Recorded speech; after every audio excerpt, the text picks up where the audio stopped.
शरद पवार आणि अजित पवार दोन्ही गट पुन्हा एकत्र येण्याची चर्चा सुरू आहे। सुप्रिया सुळेंनी दिल्लीत राहावं आणि अजितदादांनी महाराष्ट्रात, अशा पद्धतीची कार्यकर्ते। पण ही त्यांची आधीपासूनची योजना आहे की त्यात नवीन काय आहे की महाराष्ट्र अजित पवारांनी सांभाळावा आणि सुप्रियाताईंनी दिल्लीमध्ये काम करावं। शरद पवार साहेब दिल्लीमध्ये काम करत आहेत, पण आता त्यांनी ती जबाबदारी दाऊद इब्राहिमला दिलेली आहे।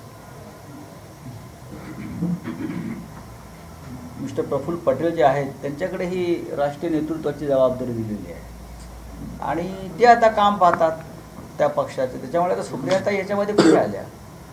मूळ पक्ष राष्ट्रवादी काँग्रेस पक्ष हा शरद पवार साहेबांचाच आहे। अजित पवार हा एक गट आहे, कुठलेला गट? मूळ शिवसेना ही उद्धव ठाकरे साहेबांचीच आहे किंवा बाळासाहेबांची आहे। शिंदे गट आहे। अमित शहानी ठरवलं म्हणून लोक ते स्वीकारणार नाही, एक लक्षात घ्या।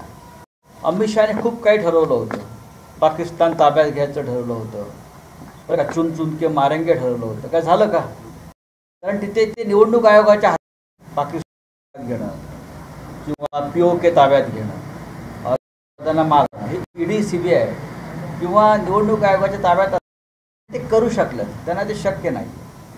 त्यांची काय आहे हे कालच्या युद्धात दिसून आलं। हे किती डरपोक आणि ढोंगी लोक आहेत हे काल दिसून आलं। प्रेसिडेंट ट्रम्प ह्या तेजस्विनी